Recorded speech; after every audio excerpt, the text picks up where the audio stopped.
Supreme court में मुसलमानों की एक बड़ी जीत हुई है। आपको मालूम होगा कि सुप्रीम कोर्ट में संभल विवाद के बाद कई सारी जनहित याचिकाएं दाखिल हुई थी और उस जनहित याचिकाओं पर सुप्रीम कोर्ट की तरफ से आज सुनवाई होते हुए सुप्रीम कोर्ट ने कहा है कि जब 1991 का एक प्लेसेस ऑफ वर्शिप एक्ट मौजूद है तो उस एक्ट के रहते हुए किसी दूसरे तरीके से मस्जिद के सर्वे और मस्जिद को लेकर विवाद नहीं होना चाहिए। लिबरल सोसाइटी में जब हम आगे बढ़ रहे थे पार्लियामेंट्री वे से, तो हमें एक ताकत सुप्रीम कोर्ट की भी दी गई थी। आज सुप्रीम कोर्ट ने अपनी जिम्मेदारी निभाई है कि कॉन्स्टिट्यूशन बड़ा है, आईन बड़ा है, दस्तूर बड़ा है, एक्ट बड़ा है, मजहब बड़ा नहीं है। और ये बात हम तमाम सेकुलर हिंदुस्तानी, मैं मुसलमान लफ्ज से बात नहीं शुरू करूंगा, सेकुलर हिंदुस्तानी तमाम के तमाम बाबरी मस्जिद के वक्त भी कहा था। और ये बात तमाम के तमाम ने ये बात रखी थी कि मजहबी तौर पे कोई भी जस्टिस नहीं हो सकता। जस्टिस अगर मजहबी वे पे करिएगा तो हर मजहब बोलता है कि आई एम द बेस्ट। बात समझे? कोई मजहब ये नहीं बोलता है कि मैं खराब हूं, वो अच्छा है, वो अच्छा है। ये तमाम को रोकना चाहिए था। सुप्रीम कोर्ट ने आज आके ये बात रख दी कि जितने भी निचली अदालत है, मैं यकीन के साथ कहता हूं, जिस तरह का जस्टिस आ रहा था, कहीं ना कहीं हिंदुस्तानियों को कोर्ट पे ना एक जो भरोसा था ना, वो भरोसा कमजोर होता जा रहा था। अच्छा। आज जो जस्ट वर्डिक्ट आया है कि इसे स्टे ऑर्डर लगाया गया है, ये एक मैसेज जाता है पूरे हिंदुस्तान में, कश्मीर से कन्याकुमारी तक, कि सुप्रीम कोर्ट अपना रोल अब निभा रहा है। और ये उम्मीद अगर इस तरह नहीं होता तो कहीं ना कहीं फिर हिंदुस्तान बनाना रिपब्लिक में कोई फर्क नहीं होता। लॉ एंड ऑर्डर कदम कदम पे, आप यकीन जानिए कितनी कितनी कितनी कितनी मंदिर है पूरे हिंदुस्तान में, कोई अंदाजा नहीं। मैं यकीनन बोलता हूँ कितने ही करोड़ मंदिर होगी, हर गली में मंदिर है, और कितने ही मस्जिद है, हर गली में मस्जिद है। अगर मैं कल खड़े होकर एक दूसरे को चैलेंज करना शुरू कर दूं कि मैं कल बात करूं इस मंदिर के नीचे बुद्ध का मूर्ति है, दलित के सपोर्ट से बोल दूं, तो कल क्या करेंगे? जनसंख्या तो दलित की ज़्यादा है, तो दलित के हक में फैसला देना होगा, सुप्रीम कोर्ट ये डिसाइड करेगा। तो सुप्रीम कोर्ट ने आज जो स्टैंड लिया है, एक सेकुलर हिंदुस्तानी के नाते इन्होंने बेहतर और जिम्मेदारी निभाते हुए ये स्टैंड लिया है। ये स्टैंड को मैं काबिल तारीफ़ है, मैं उनकी बहुत बहुत प्रशंसा करता हूँ और उनका खैर मकदम करता हूँ कि उन्होंने एक अच्छा डिसीजन। ये 5 तो आपको ऑफिशियली दिख गया है, कितने ही लोग मरे। और क्या हिंदुस्तान में आज भी लोग नौजवान हो रहे हैं, पढ़ रहे हैं, लिख रहे हैं, मरने के लिए बड़ा हो रहा है, या पैदा कर रही है माँ? जिस माँ का लाल मरा उससे जाके ये सवाल पूछिएगा, चाहे वो हिंदू हो चाहे मुसलमान हो, किसी का माँ का लाल, कोई नेता का बेटा मरा है आज तक? सवाल करिएगा तो। अमित शाह का बेटा मरा है? कभी अमित शाह का बेटा को नीचे आकर बोलिए लड़ने के लिए, भाग जाएगा पैंट उतारते हुए। बात समझे? फट के निकल जाएगा, सूख जाएगा। क्या सूखेगा? समय हलक सूख जाएगा, खड़े हो जाएंगे लोगों के भीड़ के सामने। तो बताइए ना, गरीब के बच्चे मर जाते हैं, आप किस तरह का पॉलिसी बनाते हैं कि गरीब के बच्चे मर जाते हैं? और ये छोटा मोटी बात नहीं है, चाहे हिंदू हो चाहे मुसलमान हो, कोई किसी को मार कैसे सकता है यार? कभी आपने सोचा क्या हिंदुस्तान है यार, कि आज भी हिंदुस्तान, हम इतने टेक्नोलॉजी में आगे हैं, हम एटॉमिक बम बना रहे हैं, हम अपने पड़ोसी से लड़ लेते हैं, हम अपने बॉर्डर पे इतने बड़े फौज को है, इतने IPS हैं, इतने DM को रिक्रूट करते हैं, लॉ एंड ऑर्डर का मसला क्या आता है कि लोग मर जाते हैं। आप सोचिए ना, इंफ्रास्ट्रक्चर देखिए, तमाम का तमाम हिंदू नाम बोला आपने, तो वो भी तो एक मजहब के मानने वाले हैं। उसके बाद भी वो जस्टिस दिए, वो हिंदुस्तानी सेकुलर हिंदुस्तानी के लिए जस्टिस दिए हैं, वो किसी मुसलमान और हिंदू के लिए जस्टिस नहीं दिए हैं या इसको स्टे ऑर्डर दिए हैं। ये कानून जो है, जो आईन है, दस्तूर है, जो लॉ है, लॉ सबसे बड़ा होता है किसी मुल्क को चलाने के लिए। आज इनको धक्का लगा है, इनको तमाचा लगा है। अगर इससे ये नहीं जागेंगे, ये कहाँ ज़्यादा से ज़्यादा क्या करेंगे? ये पार्लियामेंट की तरफ जाएंगे। गवर्नमेंट से उन्होंने खुद रिपोर्ट मांगा है, गवर्नमेंट क्या जवाब देती है ये भी तो इम्पोर्टेंट जाता है। जैसे बहुत सारे लोगों ने बहुत आउटफुल मैसेज सोशल मीडिया पे लिखते हैं, तो आप मुस्लिम हैं और किसी मंदिर पर हमला होता है तो आप रोकने जाएंगे? जरूर जाएंगे, क्यों नहीं जाएंगे? एक जिम्मेदार शहरी के नाते हम जाएंगे।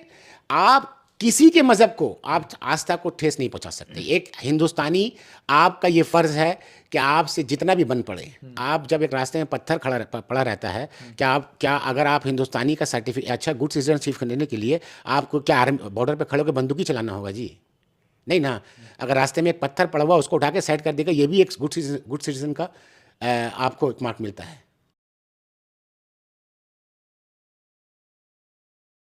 सुप्रीम कोर्ट में मुसलमानों की एक बड़ी जीत हुई है। आपको मालूम होगा कि सुप्रीम कोर्ट में संभल विवाद के बाद कई सारी जनहित याचिकाएं दाखिल हुई थी और उस जनहित याचिकाओं पर सुप्रीम कोर्ट की तरफ से आज सुनवाई होते हुए सुप्रीम कोर्ट ने कहा है कि जब 1991 का एक प्लेसेस ऑफ वर्शिप एक्ट मौजूद है तो उस एक्ट के रहते हुए किसी दूसरे तरीके से मस्जिद के सर्वे और मस्जिद को लेकर विवाद नहीं होना चाहिए। सुप्रीम कोर्ट ने कहा है कि अगली सुनवाई होने तक जो भी मस्जिद के सर्वे को लेकर जनहित याचिकाएं किसी निचली अदालत में जाती है, उन तमाम चीजों पर कोई भी निचली अदालत किसी तरह की सुनवाई ना करे। आपको बता दें कि कल ही जौनपुर के अटाला मस्जिद के सर्वे की बात उठी थी और जौनपुर की एक निचली अदालत ने उस सर्वे का मामला जो है सामने रखा। आज सुप्रीम कोर्ट में जिस तरह से जस्टिस संजीव खन्ना, जस्टिस संजय कुमार और उसके बाद जस्टिस केवी विश्वनाथन की तरफ से आज जो है बड़ा अपडेट दिया गया, तो क्या समझिए कि मुसलमानों की बड़ी जीत हुई है और सुप्रीम कोर्ट ने क्लियर कहा कि जब तक कानून मौजूद है उस कानून के खिलाफ जाकर, यानी 1991 प्लेसेस ऑफ वर्शिप एक्ट के तहत जाकर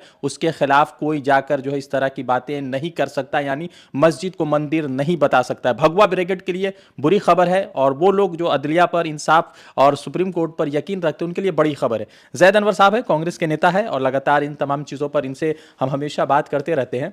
तो जैद साहब, सबसे पहला चीज, मुसलमानों की सुप्रीम कोर्ट में बड़ी जीत या हिंदुस्तान की सुप्रीम कोर्ट में बड़ी जीत, किस तरह से देखते हैं आज जो सुप्रीम कोर्ट ने अपना फैसला दिया?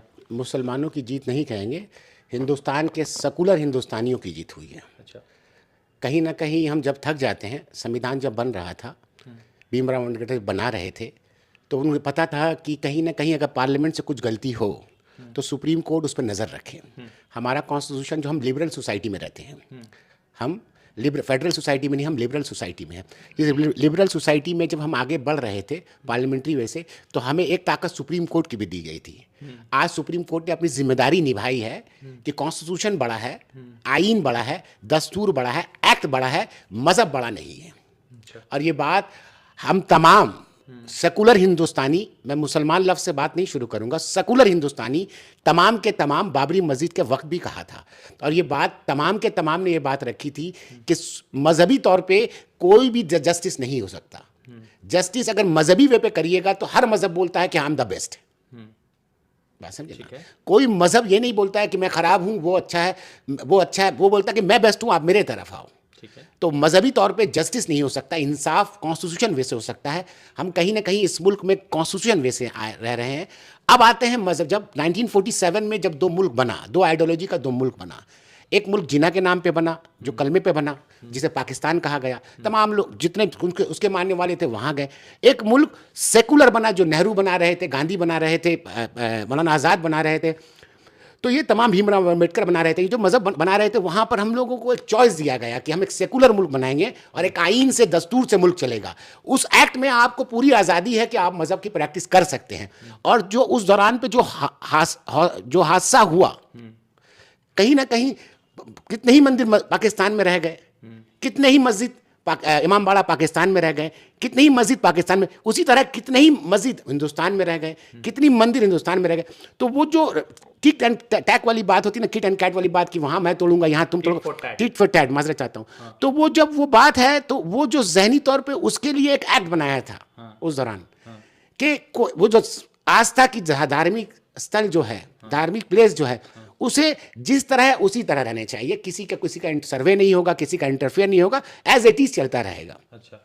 1991 में एक एक्ट को अलमी जामा पहनाया गया, जिसे प्लेस ऑफ वर्शिप एक्ट कहा जाता है। उस एक्ट के थ्रू ये तमाम को रोकना चाहिए था। सुप्रीम कोर्ट ने आज आके ये बात रख दी कि जितने भी निचले अदालत है, मैं यकीन के साथ कहता हूँ, जिस तरह का जस्टिस आ रहा था, कहीं ना कहीं हिंदुस्तानियों को कोर्ट पे ना एक जो भरोसा था ना, वो भरोसा कमजोर होता जा रहा था। अच्छा। आज जो जस्ट वर्डिक्ट आया है कि इसे स्टे ऑर्डर लगाया गया है, ये एक मैसेज जाता है पूरे हिंदुस्तान में, कश्मीर से कन्याकुमारी तक, कि सुप्रीम कोर्ट अपना रोल अब निभा रहा है। अच्छा। और ये उम्मीद अगर इस तरह नहीं होता तो कहीं ना कहीं फिर हिंदुस्तान बनाना रिपब्लिक में कोई फ़र्क नहीं होता लॉ एंड ऑर्डर के मामले में। किस लिए कि मजहबी चीज़ में, मजहबी स्थल जगह में कोई किसी को भी चैलेंज करना आज के दिन में, अगर हमें कदम कदम पे, आप यकीन जानिए कितनी मंदिर है पूरे हिंदुस्तान में, कोई अंदाजा नहीं। मैं यकीनन बोलता हूँ कितने ही करोड़ मंदिर होगी, हर गली में मंदिर है, और कितने ही मस्जिद हैं, हर गली में मस्जिद है। अगर मैं कल खड़े होकर एक दूसरे को चैलेंज करना शुरू कर दूं कि मैं कल बात करूं इस मंदिर के नीचे बुद्ध का मूर्ति है, दलित के सपोर्ट से बोल दूं, तो कल क्या करेंगे? जनसंख्या तो दलित की ज़्यादा है, तो दलित के हक में फैसला देना होगा, सुप्रीम कोर्ट ये डिसाइड करेगा। तो सुप्रीम कोर्ट ने आज जो स्टैंड लिया है, एक सेकुलर हिंदुस्तानी के नाते जिन्होंने बेहतर और जिम्मेदारी निभाते हुए ये स्टैंड लिया है, ये स्टैंड को मैं काबिल तारीफ़ है, मैं उनकी बहुत बहुत प्रशंसा करता हूँ और उनका खैर मकदम करता हूँ कि उन्होंने एक अच्छा डिसीजन लिया। अच्छा, मेरा सवाल यह है कि अभी पूरे देश भर में ना इस सर्वे का चल रहा था, आप चूंकि लंदन भी आते जाते रहते, संभलपुर में एक विवाद हुआ मस्जिद के सर्वे को लेकर, 5 मुस्लिम नौजवान मतलब कि उस पूरे दंगा में मारे गए। मेरा सवाल यह है कि उसके बाद बहुत सारी जगहों पर मस्जिदों के नीचे मंदिर का मामला जो है कुछ लोगों ने किया, तो आज इस तरह का जब फैसला आया तो आज जो भाजपा के समर्थक वाले या भाजपा के आइडियोलॉजी वाले, तो कहीं ना कहीं उनको तो आज बड़ा चोट लगा होगा। देखिए कुछ लोग हैं जिसे आप हुलिगन्स कह दीजिएगा इंग्लिश में, असामाजिक तत्व बोलते हैं ना हिंदी में। हाँ, ऐसे कुछ लोग हैं। मैंने भी कुछ वीडियो देखा हूँ कि अपना नाम लिखो, फिर ये सर्वे करा लो। तो कोई आदमी जो एक जहन बनाना चाह रहा है ना, हिंदुस्तान इतने जल्दी आप सुप्रीम कोर्ट ये तमाम अटकलें को ख़त्म कर देता है लाके, कि आज भी सुप्रीम कोर्ट में अच्छे लोग हैं, सेकुलर हिंदू हैं। आज जो जस्टिस दिया वो भी तो एक हिंदू थे, आपने तमाम का तमाम हिंदू नाम बोला आपने, तो वो भी तो एक मज़हब के मानने वाले हैं। उसके बाद भी वो जस्टिस दिए, वो हिंदुस्तानी सेकुलर हिंदुस्तानी के लिए जस्टिस दिए हैं, वो किसी मुसलमान और हिंदू के लिए जस्टिस नहीं दिए हैं या इसको स्टे ऑर्डर दिए हैं। ये कानून जो है, जो आइन है, दस्तूर है, जो लॉ है, लॉ सबसे बड़ा होता है किसी मुल्क को चलाने के लिए। आज इनको धक्का लगा है, इनको तमाचा लगा है। अगर इससे ये नहीं जागेंगे, ये कहाँ ज़्यादा से ज़्यादा क्या करेंगे, ये पार्लियामेंट की तरफ जाएंगे। गवर्नमेंट से उन्होंने खुद रिपोर्ट मांगा है, गवर्नमेंट क्या जवाब देती है, ये भी तो इम्पोर्टेंट सवाल है। एक सवाल है, जैसे आप मुस्लिम हैं और आजकल बहुत सारे जो मुस्लिम समाज के लोग हैं वो कहते हैं मंदिर भी इलीगल है, मंदिर ऐसे हैं, मंदिर वैसे है, तो ये बताइए कि अगर किसी जगह पर मंदिर टूटता है तो आप मुस्लिम है, तो आपको इस बात का तकलीफ होगा? देखिए, आस्था कोई भी चीज़ हो, किसी की चीज़ भी हो, किसी के मज़हब में, मज़हब क्या है, दा विंची की थ्योरी पे जाइएगा तो मज़हब किसने खुदा को खोजा। अच्छा, दा विंची की थ्योरी ये है, किसने खुदा को खोजा, खुदा को इंसान ने खोजा या इंसान ने खुदा को खोजा। खोजने वाला इंसान था, दा विंची की थ्योरी है। जब उसके बुक पढ़िएगा उसमें उसने तमाम जितने भी मैसेंजर हैं सब इंसान थे। बात उसकी दा विंची की थ्योरी है। तो और किसी और की थ्योरी पे जाइएगा तो आस्था क्या है, आस्था क्या है, आस्था आपका स्ट्रेस को निकालने की चीज़ है। आप दुनिया के हर जगह हार जाते हैं और एक बुत के पास जाके, इनका यकीन के मुताबिक एक बुत के पास जाके, एक पत्थर के पास जाके, चाहे हम नमाज पढ़ लेते हैं, उसी तरह आस्था ये है कि आपको सुकून देता है, आपका पूरा स्ट्रेस आउट करता है। एक थ्योरी ये भी है। अब आते हैं हम आशावादी हैं। एक समुद्र में जहाज़ डूब रहा होगा, हम साहिल के किनारे खड़े होकर बोलेंगे, ए अल्लाह, ए ईश्वर, जो जिसको मानने वाला है इसको बचा दे, और एक मिरेकल होगा, वो बच भी जाएगा। हम मिरेकल लैंड पे घिरे हुए हैं और होता है। हम आशावादी हैं, तो हम किसी को भी मज़हब को तकलीफ पहुंचेगा, हम इसके मानने वाले लकुम दीनकुम वलिय दीन, तुम अपने मज़हब को, जिसका जो मज़हब है वो यकस पे खुश रहे। तो अगर किसी का मजहबी तौर पे किसी को तकलीफ पहुंचेगा तो हमें ज़रूर दुख होगा, as a Muslim, as a citizen of India. इसलिए कि जब हिंदुस्तान में हम बड़े हो रहे थे, हमें ये नहीं सिखाया गया था कि मज़हब नहीं सिखाता आपस में बैर रखना। हिंदी है हम, वतन के हिंदुस्तान हमारा, तो हिंदू हमारे पड़ोसी, कहीं ना कहीं हमारा पड़ोसी हिंदू है। अभी दरवाजे से बाहर निकलिएगा, एक पंडित जी हैं हमारे पड़ोसी हैं, नीचे उतरिएगा, चाय बेचने वाला हमारा पड़ोसी हिंदू है, उससे आगे बढ़िएगा एक बंगाली दादा है, उससे आगे बढ़िएगा एक बिहारी दादा है, वो भी नॉन मुस्लिम्स हैं। तो हम कहीं ना कहीं एक पड़ोसी हैं। हमें दुख होगा किसी के मजहबी तौर पे, किसी का जागरण हो रहा है, दे हैप्पी। हम लोगों का ये नहीं है कि हमें दुख, हमें खुशी होगा। ये एक तालिबानी सोच जो है, हम मुसलमानों में नहीं है, हिंदुस्तान के मुसलमानों में। मतलब कोई मंदिर को तोड़ा जाता है, जैसे बहुत सारे लोगों ने बहुत आउलफल मैसेज सोशल मीडिया पे लिखते हैं, तो आप मुस्लिम हैं और किसी मंदिर पर हमला होता है तो आप रोकने जाएंगे? जरूर जाएंगे, क्यों नहीं जाएंगे। एक जिम्मेदार शहरी के नाते हम जाएंगे। आप किसी के मजहब को, आप आस्था को ठेस नहीं पहुंचा सकते। एक हिंदुस्तानी, आपका ये फर्ज है कि आपसे जितना भी बन पड़े, आप जब एक रास्ते में पत्थर पड़ा रहता है, क्या अगर आप हिंदुस्तानी का सर्टिफिकेट, अच्छा गुड सिटीजनशिप लेने के लिए आपको क्या बॉर्डर पे खड़े होकर बंदूकी चलाना होगा जी? नहीं ना। अगर रास्ते में एक पत्थर पड़ा हुआ उसको उठा के साइड कर देगा, ये भी एक गुड सिटीजन का आपको मार्क मिलता है। आप इस जहन से नहीं कि आपको बॉर्डर पर खड़े होकर बंदूकी चलाना होगा, तभी आपको मालूम होगा कि आपको नेशनलिटी मिले कि नहीं मिले, या आपको तमका मिले कि नहीं मिले। एक सिटीजन का ये है कि वो क्या करता है। अगर जुल्म सहने वाले, जुल्म हो रहा है किसी भी भाई के ऊपर, चाहे हिंदू हो चाहे मुसलमान हो, अगर हम खड़े हैं, हमारा इंसानियत क्या बोलता है, उसे बचाना। अगर उसी तरह किसी की मंदिर तोड़ा जाएगा तो हमें दुख होगा, क्यों नहीं दुख होगा, हमें दुख होगा। अच्छा, एक सवाल है पूरे देश भर में ये पूरा ड्रामा चल रहा था सर्वे वर्वे का, प्रधानमंत्री नरेंद्र मोदी नहीं बोले। राहुल गांधी संभल के जो पीड़ित परिवार थे उनसे मुलाकात की राहुल गांधी ने, बड़ा काम किया उन्होंने। तो मेरा ये कहना है कि क्या आपको लगता है कि प्रधानमंत्री कहीं ना कहीं इसके लिए रिस्पॉन्सिबल है, क्योंकि वो खामोश है, वो कपूर फैमिली के साथ चाय पी रहे हैं, नाश्ता कर रहे हैं, उनसे बोलने जा रहा था, बात आपने कर रहा कह था। दिया। आप सोचिए, मेंटेलिटी सोचिए कि एक आदमी बोलता है मैं फ़कीर हूँ, एक आदमी बोलता हूँ मैं झोला लेके आया हूँ। अरे इमेजिन करके देखिए, वो इलीट एक लफ्ज़ है, वो इलीटों के साथ घूमता है। अडानी कौन है? इलीट है। कपूर फैमिली कौन है? सैफ अली खान साहब कौन है? करीना कपूर साहिबा कौन है? ये तमाम इलीट के साथ वो घूम रहे हैं, रणवीर कपूर वगैरह साथ में, उनके साथ वो चाय पे हैं। आप यकीन जानिए, हिंदुस्तान आज भी कितने गुर्बत में है और कितनी परेशानी में है। क्या वो वहाँ संभल पहुँचे? नहीं, मेरा सवाल है। संभल तो दूर, मणिपुर नहीं गए। अच्छा, संभल पहुँचे? नहीं। संभल किस लिए कि वहाँ तो आपकी गवर्नमेंट है। क्या वो पहुँचे? मणिपुर पहुँचे? नहीं। मगर वो एक एलीट के पास पहुंच गए। करीब आप सोचिए किस तरह से बेवकूफ़ी बनाया जाता है, कि एडवर्टाइजमेंट किस तरह से किया जाता है, कि वो झूठ इस तरह बोलता है कि आप देखिए कि आज राहुल गांधी और उसमें कंपेयर नहीं हो सकता। माना ताकत नहीं है, माना ताकत नहीं है। मगर आप किसी भी अच्छे बीजेपी मेंबर से पूछ लीजिएगा, आर्किन से पूछ लीजिएगा कि भैया ये बताओ तो राहुल गांधी में और मोदी साहब में किस में क्या फ़र्क है, तो वो राहुल गांधी को चुनेगा कहीं ना कहीं। मगर हिंदुस्तान बदल रहा है, नहीं बदलता तो अपोजिशन लीडर नहीं बनाता। आज से धीरे एक पोजीशन पे आ रहा है और कहीं ना कहीं ये आ जाएंगे। राहुल गांधी साहब ही इन द फ्यूचर है। आज हिंदुस्तान में फ्यूचर कहीं ना कहीं राहुल गांधी है, और कोई अपोजिशन दिखाइए आप कोई फ्यूचर है। आज इंडिया ही फ्यूचर है हिंदुस्तान का। ठीक है। अभी संभल में जब दंगा हुआ तो उस अपडेट का था और 5 मुस्लिम नौजवान मारे गए और बहुत वहाँ पर माहौल ख़राब रहा। आपने उस खबर को देखा तो क्या रिएक्शन था? देखिए, कोई किसी की माँ लाल मरता है ना, तो दुख ज़रूर होना चाहिए। और वो भी आप सोच के देखिए कि आपने कैसा मिस पावर यूज़ किया है। सर्वे के नाम पे आपने एक दंगा बनाने की कोशिश की, और कितने ही लोगों का, ये 5 तो आपको ऑफिशियली दिख गया है, कितने ही लोग मरे। और क्या हिंदुस्तान में आज भी लोग नौजवान हो रहे हैं, पढ़ रहे हैं, लिख रहे हैं, मरने के लिए बड़ा हो रहा है, या पैदा कर रही है माँ? जिस माँ का लाल मरा उससे जाके ये सवाल पूछिएगा, चाहे वो हिंदू हो चाहे मुसलमान हो, किसी का माँ का लाल। कोई नेता का बेटा मरा है आज तक? सवाल करिएगा तो। अमित शाह का बेटा मरा है? हैं? कभी अमित शाह का बेटा को नीचे आके बोलिए लड़ने के लिए, भाग जाएगा पैंट उतारते हुए। बात समझे? फट के निकल जाएगा, सूख जाएगा। क्या सूखेगा? समय हलक सूख जाएगा, खड़े हो जाएंगे लोगों के भीड़ के सामने। तो बताइए ना, गरीब के बच्चे मर जाते हैं। आप किस तरह का पॉलिसी बनाते हैं कि गरीब के बच्चे मर जाते हैं? और ये छोटा मोटी बात नहीं है, चाहे हिंदू हो चाहे मुसलमान हो, कोई किसी को मार कैसे सकता है यार? कभी आपने सोचा क्या हिंदुस्तान है यार? कि आज भी हिंदुस्तान, हम इतने टेक्नोलॉजी में आगे हैं, हम एटॉमिक बम बना रहे हैं, हम अपने पड़ोसी से लड़ लेते हैं, हम अपने बॉर्डर पे इतने बड़े फौज को है, इतने आईपीएस हैं, इतने डीएम को रिक्रूट करते हैं। लॉ एंड ऑर्डर का मसला क्या आता है कि लोग मर जाते हैं। आप सोचिए ना, इंफ्रास्ट्रक्चर देखिए, हम डीएम को रिक्रूट करते हैं टैक्स के रेवेन्यू के लिए, आईपीएस को रिक्रूट करते हैं लॉ एंड ऑर्डर को मेंटेन करने के लिए, कमिश्नर को रिक्रूट करते हैं, इतना पैसा खर्चा करते हैं और लोग मर जाते हैं। एक नेता का बच्चा को मार के दिखाइए, कोई मरा हुआ दिखाइए आज तक कि किसी ने राइट में मर गया या दंगे में मरा है, किसी को दिखाइए। तो ये जो तमाम बैठे हैं ऊपर, ये तमाम इसी तरह का माहौल बनाते हैं, और बना के खास करके बीजेपी, इनके पास और कुछ नहीं है बात करने का, सिर्फ एक ही चीज़ है, मंदिर और मस्जिद।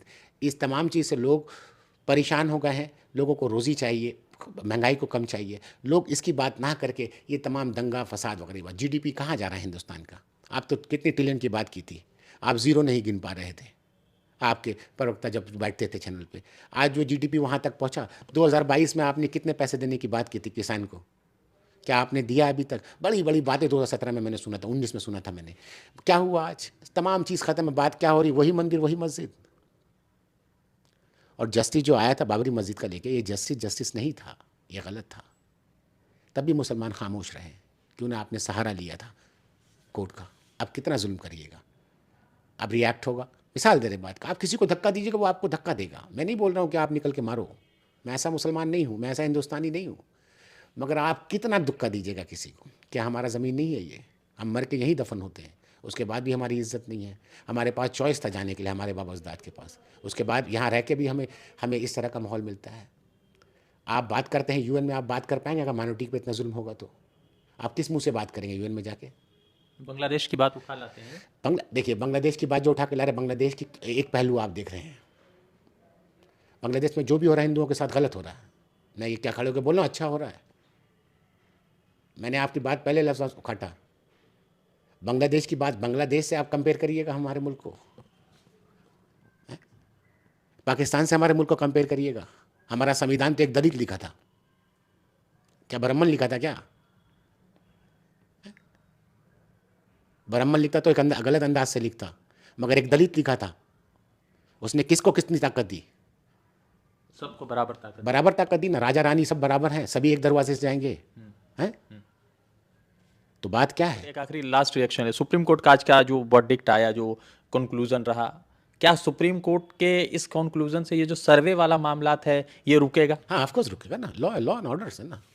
सुप्रीम पुलिस के डंडा के आगे नेता भी नहीं चलता है। अच्छा, वो अभी सुप्रीम कोर्ट है, अभी सब खत्म हो जाएगा। यही तो बोल रहे हैं ना, जब बाबरी मस्जिद की बात आई थी, एक कोर्ट क्या डिसाइड करेगा? मजहबी बात। कोर्ट के पास हैसियत है कि वो बात करेगा कि ये मजहब, तुम कौन से मजहब फॉलो करोगे? नहीं। आप यकीनन बोलिए, आप कोर्ट पे खड़े हो जाइए और कोर्ट में जाके बोलिए कि हम, कोर्ट बोलेगा तुम हिंदू बन कर रहो। आप बोल सकता है? नहीं, नहीं, कि 10 हिंदू है तो तुम हिंदू बन जाओ? नहीं। दुनिया का कौन सा कोर्ट है भाई कि आपको बोलेगा यहाँ मेजोरिटी हिंदू है तो आप हिंदू बन के रहो? नहीं। कौन से किताब में लिखा हो? कानून के कौन से किताब पे लिखा हुआ है? नहीं। ये गलत डिसीजन था बाबरी मस्जिद का, मगर कहीं ना कहीं ये डिसीजन आज आया है, जो वर्डिक्ट आज आया है, इससे एक उम्मीद जुड़ता है एक अच्छे मुसलमानों की नहीं, फिर बात पे गौर करिएगा, एक सेक्युलर हिंदुस्तानी का एक उम्मीद जुड़ता है कि कॉन्स्टिट्यूशन के साथ साथ सुप्रीम कोर्ट भी जिंदा है। तो जिस तरह से सुप्रीम कोर्ट को लेकर अलग अलग फैसले सुनाए गए थे, सुप्रीम कोर्ट ने जिस तरह से बाबरी मस्जिद का वर्डिक्ट दिया था, और आज जिस तरह से सुप्रीम कोर्ट ने होने वाले देश भर में तमाम सर्वों के खिलाफ एक बड़ा जो है फैसला सुनाया है और कहा है कि आप मतलब कि अगली समाज तक, अगली हेरी तक कोई भी सर्वे नहीं होगा, मुसलमानों की नहीं बल्कि हिंदुस्तानियों की एक बड़ी जीत देखने को मिली है सुप्रीम कोर्ट के अंदर। रजा अंसारी की रिपोर्ट। द इंडियन खबर, सच आपके सामने।